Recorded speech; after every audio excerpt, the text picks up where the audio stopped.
There's an idea promoted by many Western economists and investors known as American exceptionalism. Now, this is different from the version of American exceptionalism that is invoked by US politicians who argue that the United States is the greatest country ever with the best democracy. And they usually invoke this term in order to justify bombing or invading a foreign country and overthrowing its government. No, this version of American exceptionalism, advocated by the financial press, is a kind of economic exceptionalism. Essentially, it's the idea that the US economy is exceptional and that the United States has the greatest companies in the world. And this explains why the US stock market dominates the world. Now, it is true that US capital markets are enormous. As of the end of 2023, the US stock market was more than 60% of the entire world's stock markets by market capitalization. And in 2024, the US stock market exploded yet again. There's a global stock market index followed by many investors called the MSCI World Index, that stands for Morgan Stanley Capital International World Index. And this includes large and medium-sized companies from 23 developed markets. The idea is that investors around the world can follow this index and invest in the biggest companies around the world. However, as of November 2024, if you look at the sectoral weighting of this global stock market index, you can see that the top 10 companies are US companies. And a staggering 74%, nearly 3/4 of the entire global index, consists of companies in the United States. If you start breaking down these indexes, you can see that they are dominated by a small handful of US companies, which are largely monopolies and oligopolies. So yes, it is true that the United States has very large and powerful companies. If you look at a list of the top 25 companies in the world, these are publicly traded companies by market capitalization. As of August 2024, 20 out of those 25 top companies on earth are US companies. And they are dominated by big tech monopolies like Apple and Microsoft and Alphabet, which is the parent company of Google, or Amazon, or Meta, which is the parent company of Facebook and Instagram and WhatsApp.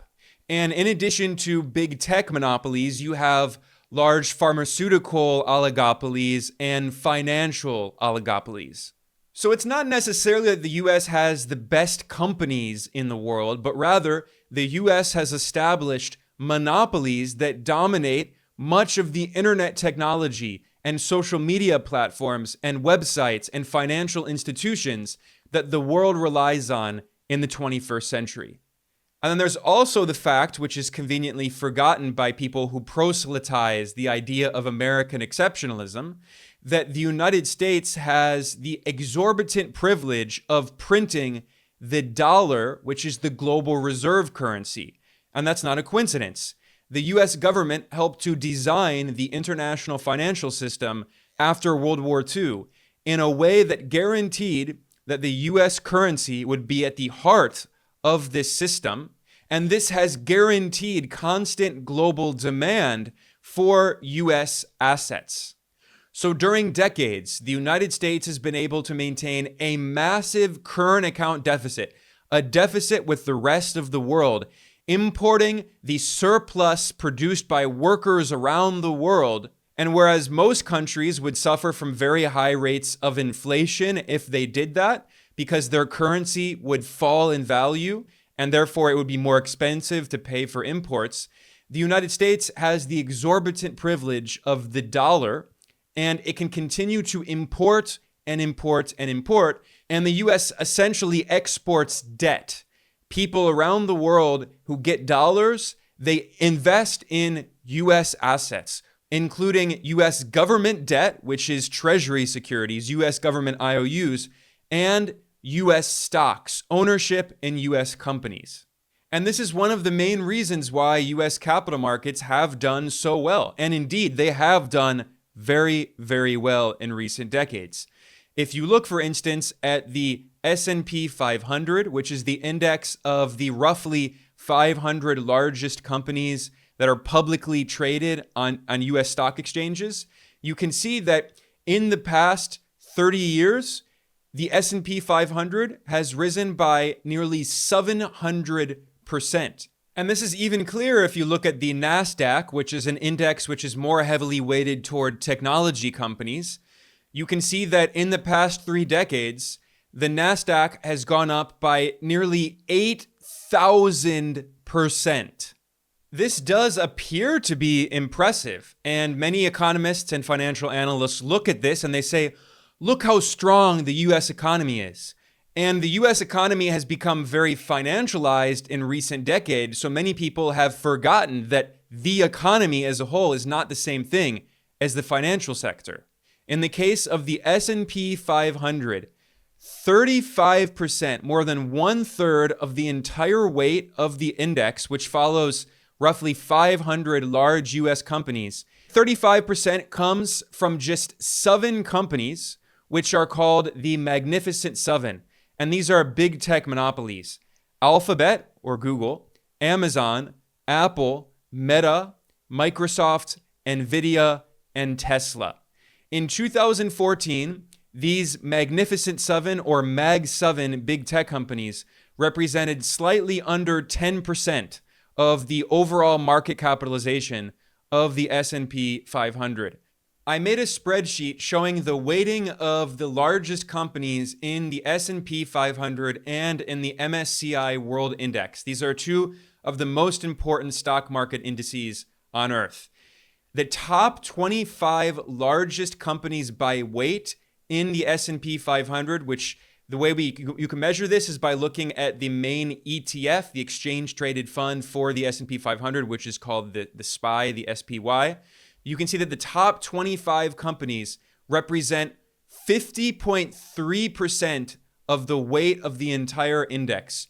25 companies represent over half of the index.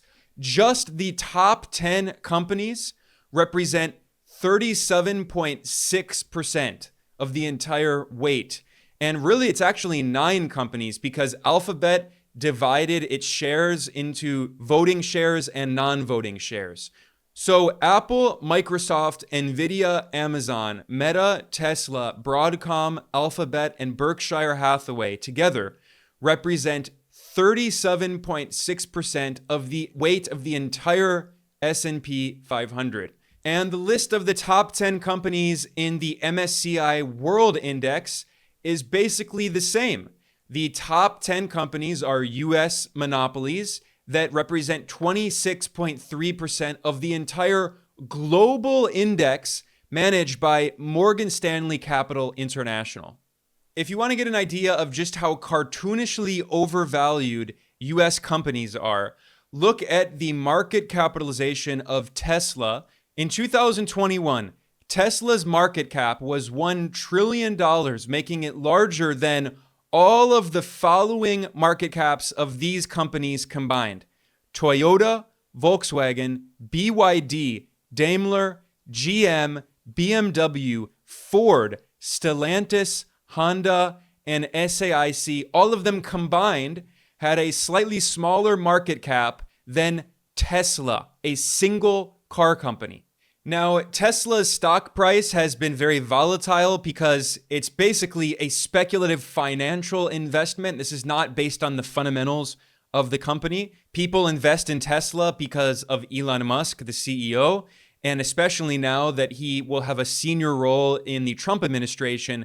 After Trump won the 2024 presidential election, Tesla's stock once again skyrocketed.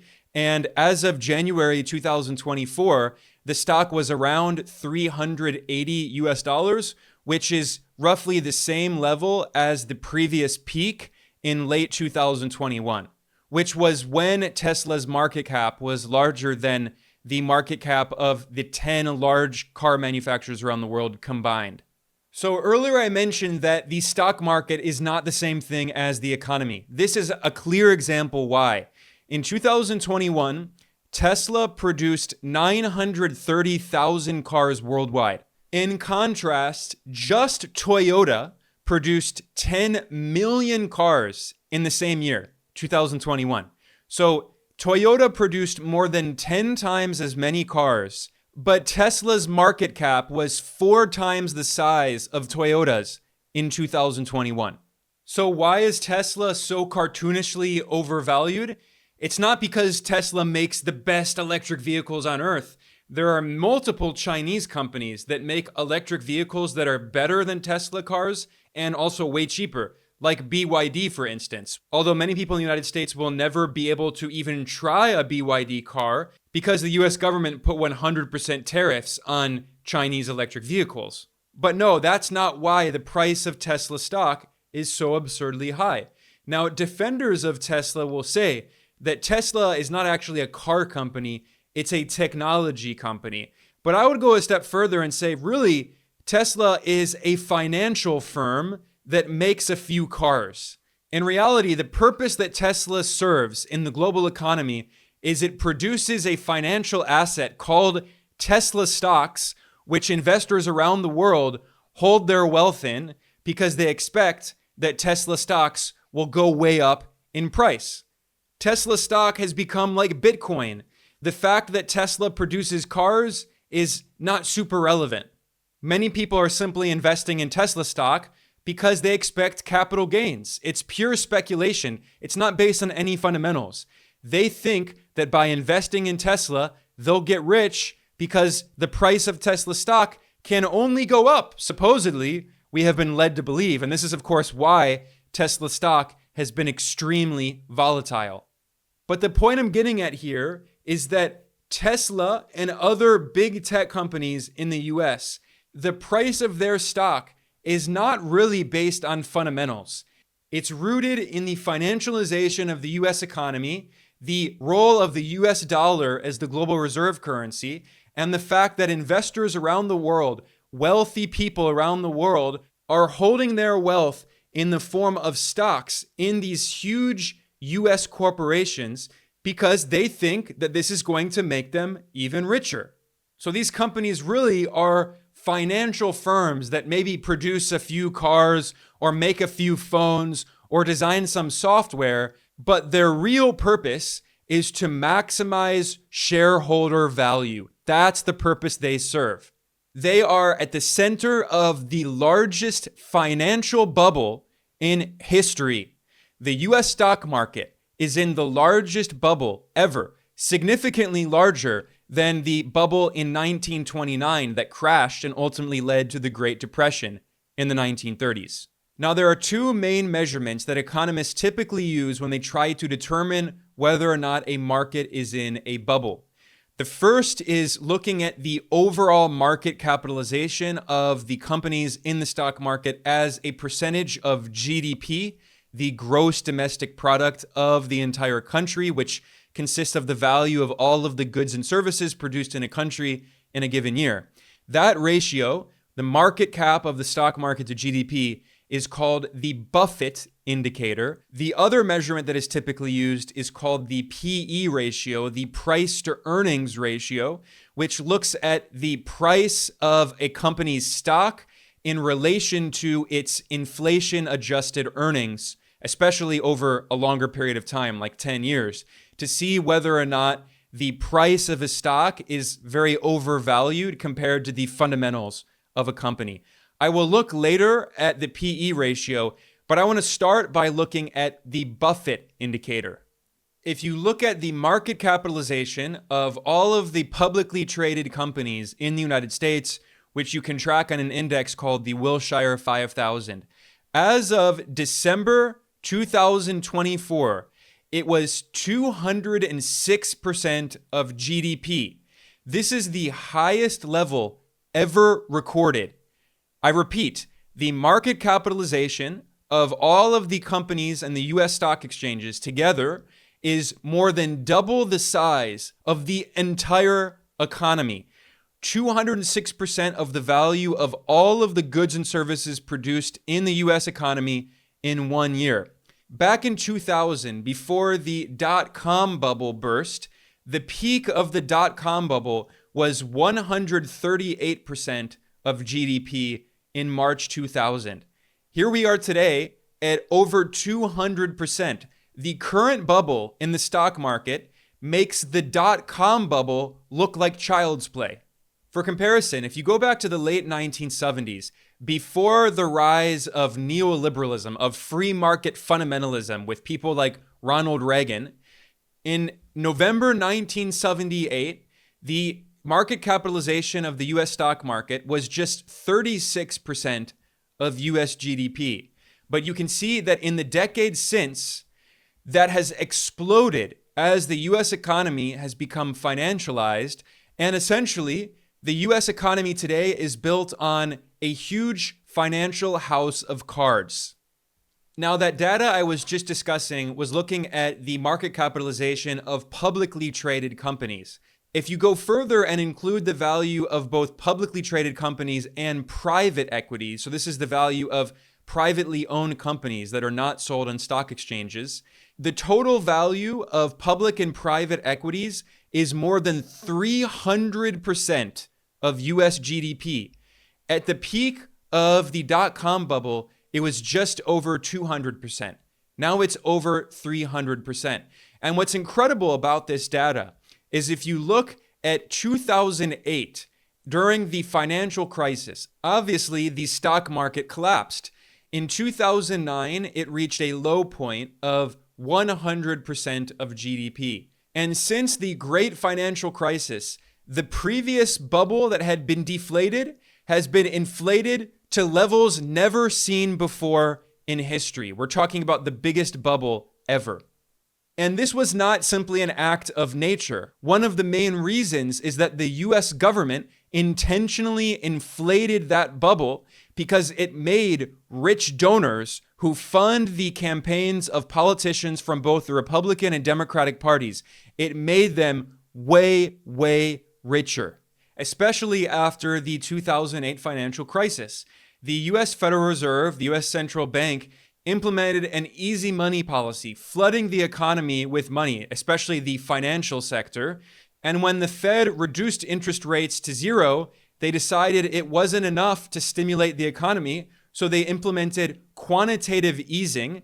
That is, the US Central Bank, the Fed, bought up US government debt, treasury securities, and the balance sheet of the Fed exploded from under $1 trillion during the financial crisis to a peak of nearly $9 trillion in 2022.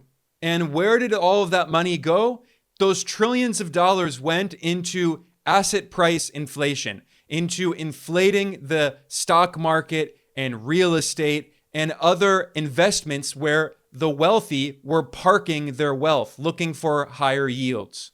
And this easy money policy is a kind of drug for the financial sector. They need this liquidity in order to continue inflating the bubble, or everything might collapse. And the speculative financial house of cards that the US economy is built on could come crashing down. So even though in 2022, the Fed raised interest rates and implemented quantitative tightening to try to ostensibly reduce the money supply, in reality, the money supply actually continued to increase in this period. And this was largely due to the other sources of liquidity that were provided to the financial sector. An example of this is that while the Federal Reserve was implementing quantitative tightening and raising interest rates, the US Treasury was emptying the Treasury General account. In May of 2022, the Treasury General account was at nearly $1 trillion. It was $946 billion. Over the next year, that was emptied to almost zero. In June of 2023, it reached the low point of just $45 billion.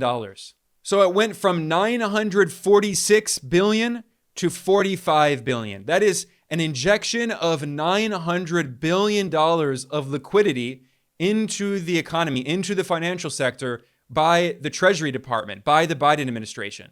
And this easy money policy was totally bipartisan. It was started by the Obama administration after the financial crisis. It was continued under Donald Trump in his first term, and it was continued under the Biden administration. And why is that? It's because large billionaire oligarchs, the financial sector, big corporate monopolies fund the campaigns of politicians from both parties. And then there's also the fact that in the US Congress, insider trading is absolutely rampant. Nearly 1/5 of US Congress members have been caught buying and selling stocks with, in many cases, private information they have access to.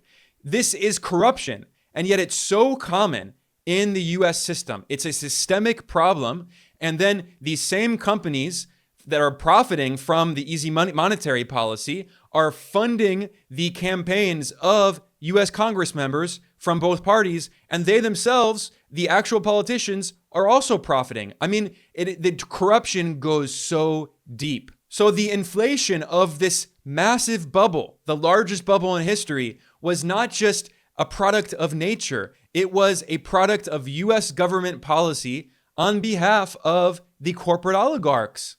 Because as I've been repeating here, just because the stock market grows doesn't mean the overall economy is healthy. In fact, in many ways, the stock market and the real economy have an antagonistic relationship. And you can see this very clearly when you realize that 93% of stocks in the United States are owned by the richest 10% of Americans. In fact, the richest 1% of the US population owns 50% of all corporate equities, which is stocks. And the richest 0.1% of the US population owns nearly 1/4 of corporate equities. That is 23.6% of stocks owned by the top 0.1% of the population. Meanwhile, the bottom 50% of the US population only owns 1% of stocks. Again, that is 170 million people, the bottom 50%, owning 1% of stocks, whereas the top 1% owns 50% of stocks. Now, earlier I mentioned that the measurement that is often used to decide whether or not a market is in a bubble is called the Buffett Indicator. This is the total market capitalization of the stock market as a percentage of GDP. It's called the Buffett Indicator because, of course, it's named after the renowned billionaire investor Warren Buffett. And back in 2014, a decade ago, he warned that investors should be wary if the Buffett Indicator was at greater than 100% of GDP. Today, it's well over 200% of GDP. An editor of the financial media outlet Forbes and a former investment banker, Robert Lenzner, published an article back in 2014 warning that US stock markets were entering a new bubble, and it's exploded much further since then. And he pointed out in this article that in 1929, on the eve of the Great Depression, with the famous collapse of the stock market, in 1929, the market capitalization of the US stock market was 81% of GDP. And during the Great Depression, it collapsed from 81% in 1929 to just 25% in 1933. Again, today, it is over 200% of GDP, which makes the stock market bubble of 1929 look like nothing. So, as it's become more and more obvious that the US stock market is in the biggest bubble in history, what are wealthy oligarchs doing? You know, these are people who have hundreds of billions of dollars of wealth. They want to manage it. They don't want to lose it in another crash. Well, as you can expect, we see some of the most powerful oligarchs in the world have been quietly cashing out and selling many billions of dollars worth of stock. Warren Buffett, after whom the Buffett Indicator is named, has sold $166 billion of stocks through Buffett himself and through his investment company, Berkshire Hathaway. In 2023 and 2024 alone, they sold $166 billion of stocks. In the second quarter of 2024, Warren Buffett's Berkshire Hathaway sold $75.5 billion of stocks, and in the third quarter, they sold another $34.6 billion. So just in one half of 2024, they dumped more than $100 billion of stocks. So what are Warren Buffett and Berkshire Hathaway doing with all of this money? They're sitting on a huge stash of $325 billion in cash. Now, when investors say cash, they don't mean actual cash in a bank account, because if you don't have your money invested anywhere, it's going to lose value over time with inflation. So when investors say cash, they usually mean that it's invested in cash-like assets, usually treasury bills. So these are short-term US government debt securities that are up to 1 year, or maybe some treasury notes of 2 years, maybe 3 years. But Warren Buffett and Berkshire Hathaway are sitting on hundreds of billions of dollars of cash-like assets because they don't want to invest in the US stock market, because they can see that it is extremely overvalued and there is likely going to be some kind of major correction sometime soon. This is why the Wall Street Journal published an article in November 2024 titled, "Does Warren Buffett know something that we don't?" It noted that Berkshire Hathaway is hoarding cash in a pattern seen before the financial crisis. But it's not just Warren Buffett. Some of the most powerful billionaire oligarchs in the United States have also been dumping stock. In February of 2024, Jeff Bezos, the founder of Amazon, sold $8.5 billion of Amazon stocks. That was in February. Then in July, Jeff Bezos announced in a regulatory filing that he planned on selling another $5 billion of Amazon shares. In November, Jeff Bezos then dumped $3.4 billion of Amazon stock. So as of November 2024, Bezos sold $12.5 billion of Amazon shares in 11 months. You know who was also doing the same? Mark Zuckerberg, the founder of Facebook, which became Meta, which is the parent company of not only Facebook, but also Instagram and WhatsApp. Mark Zuckerberg sold $2 billion of Meta stock in 2024. And what this is very reminiscent of is when Elon Musk, the founder of Tesla, sold $7.5 billion of Tesla stock back in 2022, when Tesla stock had gone to the moon and he wanted to capitalize on that. And he was actually sued. A lawsuit accused Elon Musk of insider trading when he sold this $7.5 billion of Tesla stock. So what is going on here? Why are these billionaire oligarchs, some of the most powerful people on earth, dumping so many billions of dollars of stock in their own companies? Well, I think it's pretty clear. They can see that the US stock market is in a massive bubble and they want to cash out before there's a major correction or even potentially a crash. Don't just take my word for it. In 2024, a prominent Wall Street hedge fund manager, Mark Spitznagel, warned that the US is in the, quote, greatest bubble in human history, end quote. The Financial Times also published a very good article in December 2024 titled, "The Mother of All Bubbles. The US has never been so overhyped relative to the rest of the world." The author of the column, Ruchir Sharma, wrote that in the investing world, the term American exceptionalism is hotter than ever. Global investors are committing more capital to a single country than ever before in modern history. And he noted, as I mentioned earlier, that the US accounts for 70% of the leading global stock market index, up from 30% in the 1980s. He warned that this problem is much bigger than just an AI bubble focused on artificial intelligence technology. And he wrote, quote, "Thoroughly dominating the mind space of global investors, America is overowned, overvalued, and overhyped to a degree never seen before, As with all bubbles, it is hard to know when this one will deflate, end quote.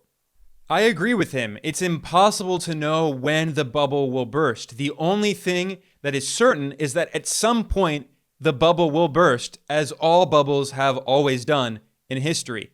However, if we look back at recent financial bubbles, we can see that they have often continued to inflate much longer than some of the most brilliant financial analysts thought they would. This is especially clear when we look back at the dot-com bubble that burst in 2000.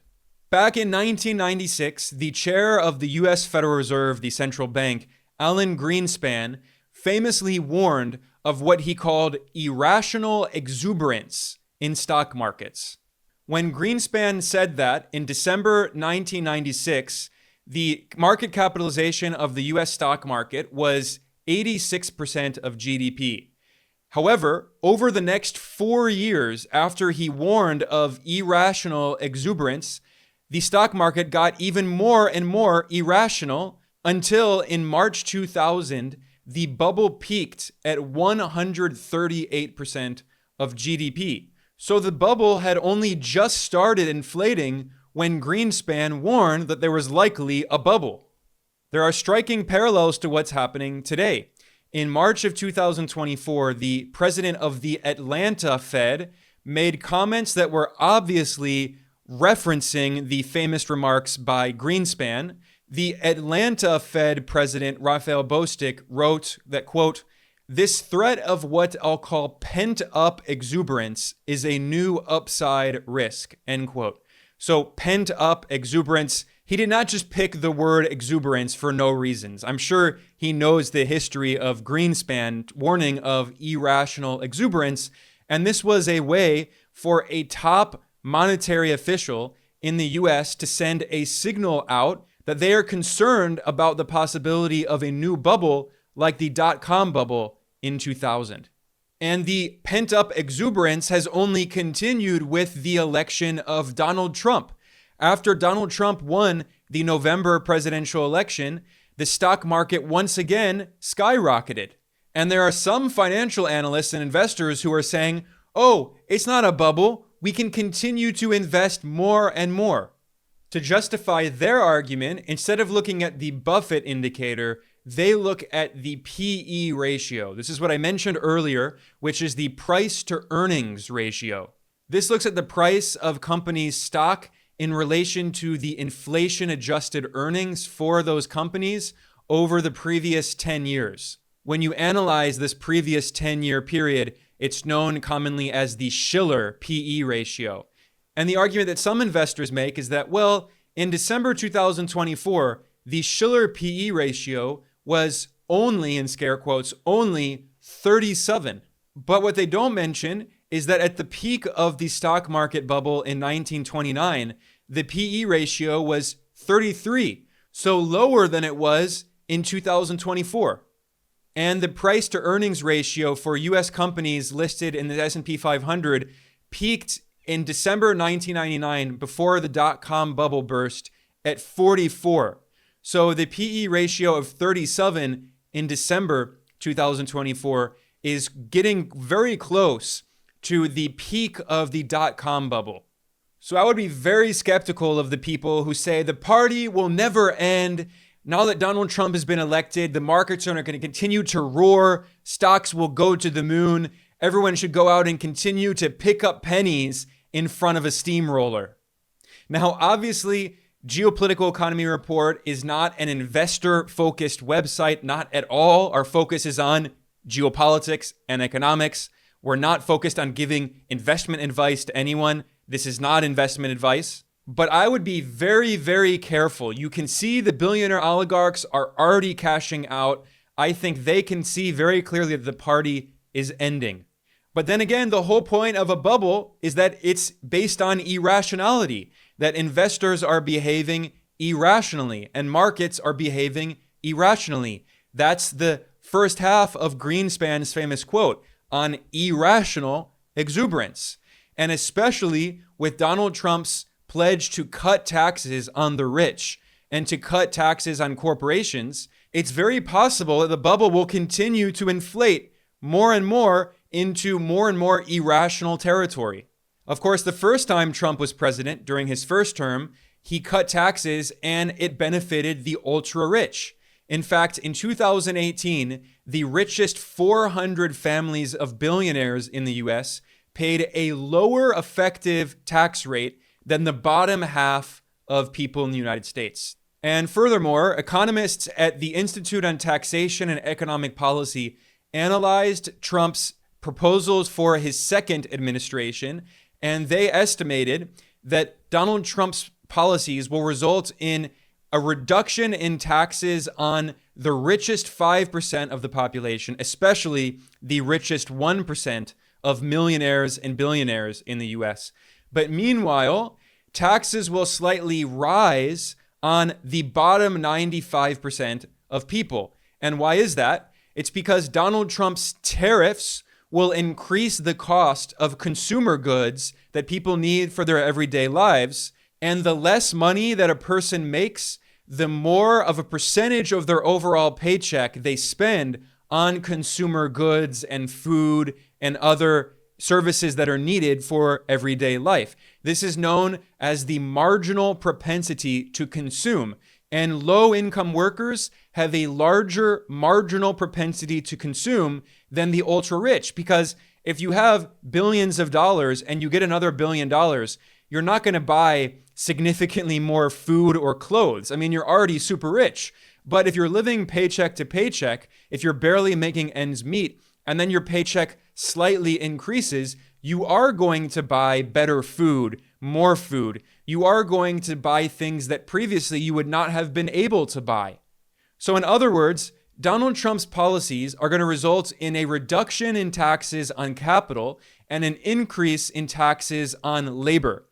Average working people are going to have to pay more through tariffs, and rich people are going to pay less as their taxes are reduced. So this is going to be a redistribution of wealth from the working class to the capitalist class. The rich are going to get much, much richer. And what are they going to do with that wealth? Well, they may invest it in the bubble in the stock market. Or maybe they'll invest it in private equity and they'll buy up more businesses, more doctors' clinics and dentist offices and veterinarian clinics and nursing homes and properties, which is what private equity has been doing, cannibalizing the economy, buying up everything.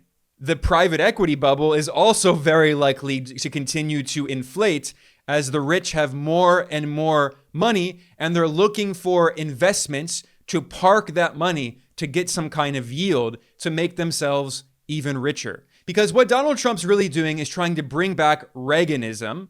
And there are some people who say, well, Trump is different than Reagan because Trump is a protectionist.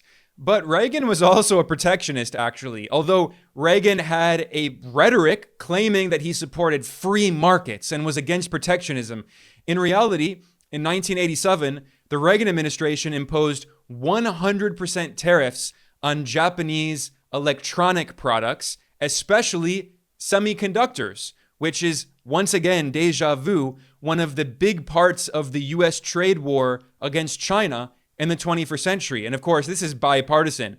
It's both Republicans and Democrats who are imposing heavy tariffs on China.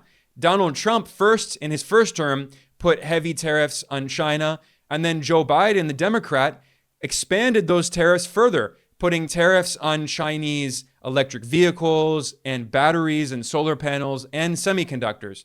But again, the point is that Donald Trump is continuing the same economic playbook that Ronald Reagan used in the 1980s. This is the same old trickle-down economics. They claim that if you cut taxes on the rich and cut taxes on corporations, they will supposedly use that money that they saved for productive investments to create jobs. But that narrative is simply not true. A 2014 study found that 95% of the earnings of S&P 500 companies were spent on share buybacks and dividends. That is to say, when rich people and corporations have their taxes cut, they're not spending all of that money on productive investment to create new jobs. A lot of that money simply goes into inflating the bubble in the stock market. companies buy back their own stocks in order to increase the price of stocks, which means that executives, the CEO and other executives of the company, get larger bonuses because typically their pay and their bonuses are based on the stock price of the company, or they give dividends out, which encourages more investors to buy stocks because they think they'll get higher dividends. So in reality, cutting taxes on the rich and corporations often does not lead to productive investment, creating new jobs. It leads to further inflation of financial bubbles, which is exactly what we've seen in the United States since Ronald Reagan and the rise of neoliberalism, free market fundamentalism in the 1980s. And it also explains why private equity is now buying up everything and cannibalizing the economy, because the stock market is so obviously overvalued in a big bubble. So these billionaires and these oligarchs have so much wealth. They're looking for something to invest in. So they've been buying up the entire economy. They've been buying up hundreds of thousands of homes. They've been buying up clinics, offices, small businesses. They're not investing it in creating new businesses and innovating. They're buying up existing businesses and cannibalizing them, destroying them, selling them for parts. And this is why I think it's still very possible that the bubble can continue to inflate. At some point, it's going to pop, but no one knows when. And given that Donald Trump has nominated as his Treasury Secretary the billionaire hedge fund manager Scott Bessent, it's possible that investors will continue to inflate the bubble because the US Treasury is going to tell them they should do so. And when Trump was president the first time, he constantly sent out tweets boasting about how much the Dow Jones was rising and how the US has the strongest economy in the world. Because for a billionaire oligarch like Trump, he sees the stock market as the same thing as the economy. And although the financial sector and the real economy are not the same thing, it is true that in recent decades, the US economy has become extremely financialized. According to data from the US Bureau of Economic Analysis, the BEA, in the early 1950s, manufacturing represented 28% of US GDP, and the finance, insurance, and real estate sector, known as the FIRE sector, was only around 10% of GDP. However, with the rise of neoliberalism, of market fundamentalism, the US economy de-industrialized, and by 1997, the manufacturing sector only represented 16% of US GDP, and the FIRE sector represented more than 18% of US GDP. Now, what's annoying is that the US Bureau of Economic Analysis separates its data from 1947 to 1997, and then they have a separate section of their website from 1997 until today. But if you look at the second half of this data, you can see that this trend has continued. And as of 2023, the finance, insurance, and real estate sector, the FIRE sector, represents 21% of US GDP, whereas manufacturing represents just around 10% of GDP.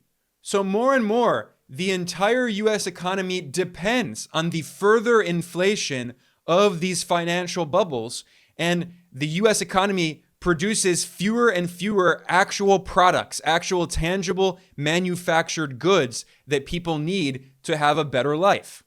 And of course, one of the reasons Donald Trump won the election, both the first time and the second time, is because he tapped into the anger in the US about the loss of good manufacturing jobs and deindustrialization, which has destroyed the economies of areas of the US like the Rust Belt. However, Donald Trump has no actual solutions to deindustrialization. Just look at his cabinet. Look at the top officials he has nominated for his second administration. There are at least 13 billionaires in his second administration. Trump himself is a billionaire.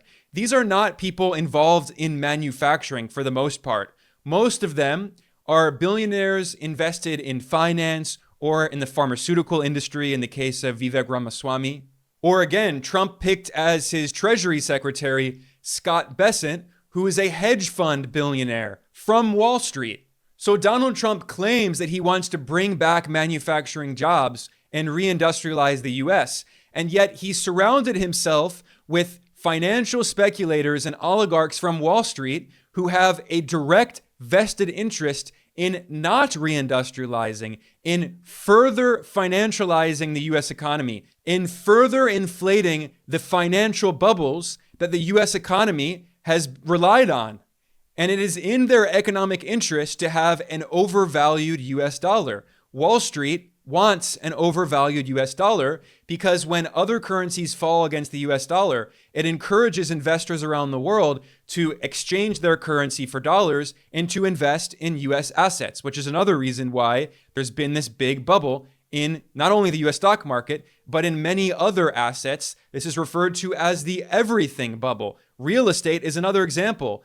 In a conservative estimate, at least 30% of US residential housing is bought as an investment, not to actually live in. So as investors, not only in the US, but around the world, buy up real estate, the price of houses goes up further and further, and average working people cannot afford to buy a house.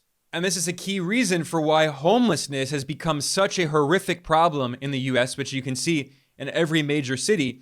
Just in 2024 alone, the number of homeless people, the official number, which is a conservative estimate, increased by 18% in 1 year.